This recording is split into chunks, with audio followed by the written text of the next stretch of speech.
പ്രിയമുള്ള എൻ്റെ വിദ്യാർത്ഥിനികളെ എല്ലാവരെയും ഞാൻ NIS all Kerala distance education എന്ന് പറയുന്ന നമ്മുടെ സ്ഥാപനത്തിൻ്റെ കീഴിലുള്ള ഓൺലൈൻ വീഡിയോ ക്ലാസ്സിലേക്ക് സ്വാഗതം ചെയ്യുകയാണ്. ഇന്ന് ഞാൻ നിങ്ങൾക്ക് മുമ്പിൽ പ്രസന്റ് ചെയ്യുന്നത് NIS +2 സയൻസിലും ഹ്യൂമാനിറ്റീസിലൊക്കെ ഉപയോഗിക്കുന്ന ഹോം സയൻസിന്റെ 6ാമത്തെ ചാപ്റ്റർ, ന്യൂ സിലബസ് അനുസരിച്ചുള്ള 6ാമത്തെ ചാപ്റ്റർ ന്യൂട്രീഷണൽ സ്റ്റാറ്റസ് എന്ന് പറയുന്ന അധ്യായമാണ് നിങ്ങളുടെ മുമ്പിൽ അവതരിപ്പിക്കുന്നത്. ആദ്യമായിട്ട് എൻ്റെ വീഡിയോ കേൾക്കുന്ന എല്ലാവരും ലൈക്ക് ചെയ്യുക, ഷെയർ ചെയ്യുക, കമൻറ്റ് ചെയ്യുക, സബ്സ്ക്രൈബ് ചെയ്യുക. നമുക്കറിയാം 2024 അതിനുശേഷമുള്ള ബാച്ചിലും പരീക്ഷ എഴുതുന്ന വിദ്യാർത്ഥികൾക്ക് സിലബസിൽ അപ്ഡേഷൻ ഉണ്ട്.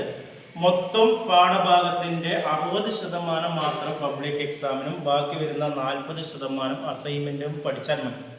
ഓക്കെ, അപ്പോൾ ആ 60% വരുന്ന ചാപ്റ്ററുകളാണ് നമ്മൾ ക്ലാസ്സുകൾ എടുത്തുകൊണ്ടിരിക്കുന്നത്. അതിൽ നമുക്ക് 5ാമത്തെ ചാപ്റ്റർ കഴിഞ്ഞു. 6ാമത്തെ ന്യൂട്രീഷണൽ സ്റ്റാറ്റസ് എന്നുണ്ട്, പോഷകാഹാര സ്ഥിതി എന്താണെന്നുള്ളതിനെ കുറിച്ചിട്ടാണ് നമ്മൾ അവതരിപ്പിക്കുന്നത്.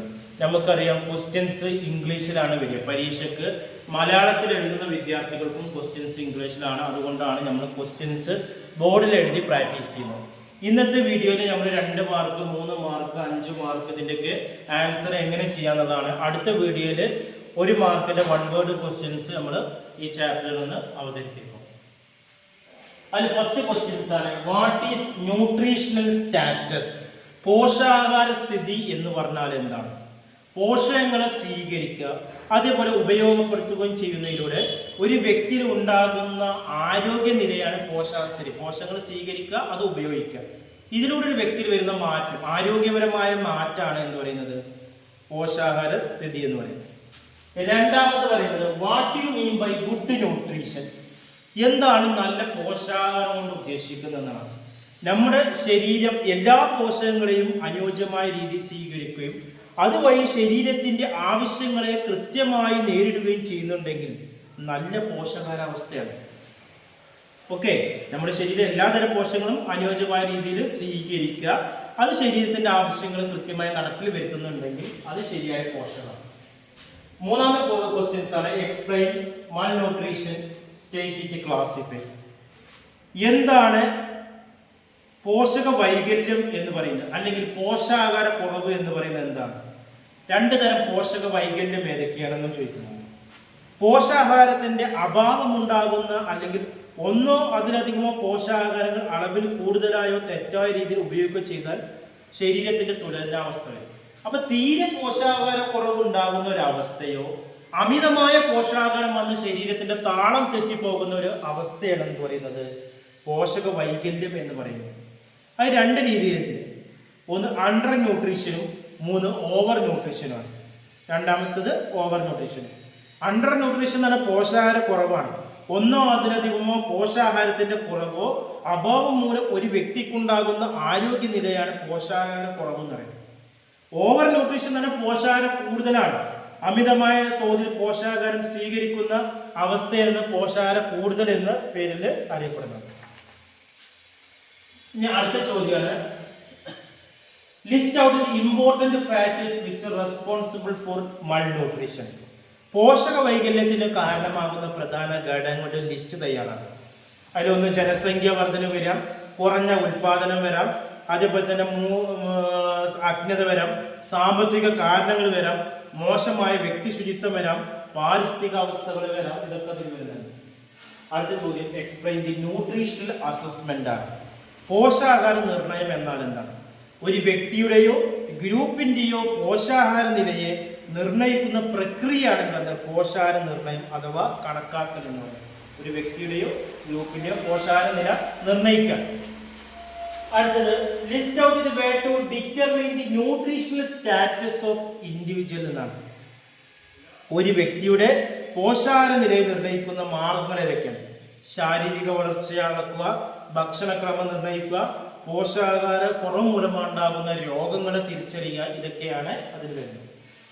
അടുത്ത ചോദ്യമാണ്, give an account of nutritional deficiency diseases. പോഷകാഹാര കുറവ് മൂലമുണ്ടാകുന്ന രോഗങ്ങൾ എന്തൊക്കെയാണെന്ന്. അതിൽ പ്രോട്ടീൻ എനർജി വരുന്നുണ്ട്, മൾ ന്യൂട്രീഷൻ വരുന്നുണ്ട്.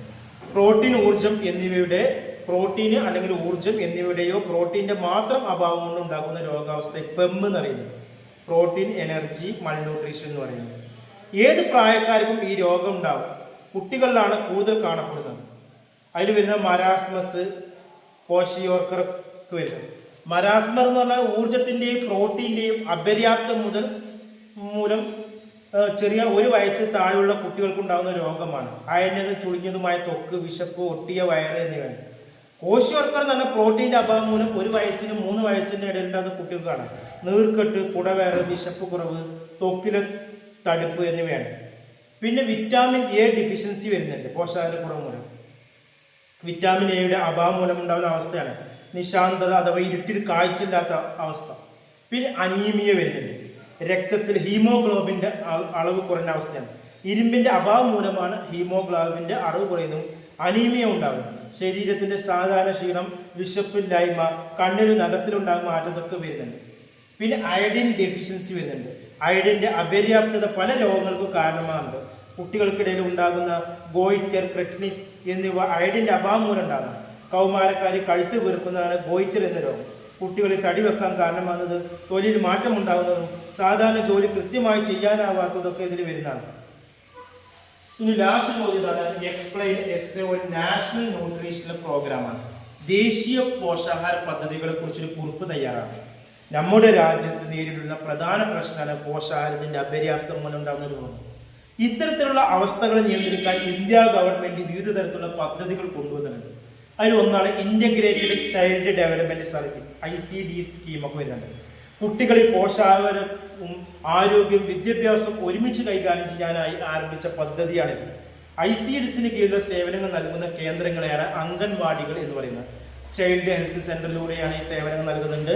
രോഗപ്രതിരോധം, ആരോഗ്യ നിരീക്ഷണം തുടങ്ങിയൊക്കെയാണ് CHS നടപ്പിലാക്കുന്നത്. പിന്നെ വരുന്നതാണ് mid day meal programme, MDMP. 6 വയസ്സിനും 11 വയസ്സിനും കുട്ടികളെ ഉച്ചഭക്ഷണം ആചരണം ഉറപ്പാക്കുന്ന പദ്ധതിയാണ്. മൂന്നാമത് പറയുന്നത് national control programme for prevention of nutritional blindness due to vitamin deficiency ആണ്. വിറ്റാമിൻ എയുടെ അപര്യാപ്തത മൂലം ഉണ്ടാകുന്ന അന്ധതയെ പ്രതിരോധിക്കാനായി നടപ്പിലാക്കിയ പദ്ധതിയാണ്. അതേപോലെ തന്നെ national nutritional anaemia control programme, NNACP, മുതിർന്ന കുട്ടികളിലും സ്ത്രീകളും ഉണ്ടാകുന്ന അനീമിയ എന്ന രോഗത്തെ ചെറുക്കാനായി നടപ്പിലാക്കിയ പദ്ധതിയാണിത്. ഇതേപോലെ national iodine deficiency disorder control programme, അയഡിൻ്റെ അഭാവം മൂലം ഉണ്ടാകുന്ന രോഗങ്ങളെ പ്രതിരോധിക്കാനായി ആരംഭിച്ച പദ്ധതിയാണ്. ഓക്കെ, ഇത്രയാണ് ഈ ചാപ്റ്ററിലുള്ള 2 മാർക്കിൻ്റെയും 3 മാർക്കിൻ്റെയും 5 മാർക്കിൻ്റെയും വരുന്നത്. എന്തൊരു സംശയം ചോദിക്കാം. അടുത്ത വീഡിയോയിൽ 1 മാർക്കിൻ്റെ ക്വസ്റ്റ്യൻസ് അവതരിപ്പിക്കും.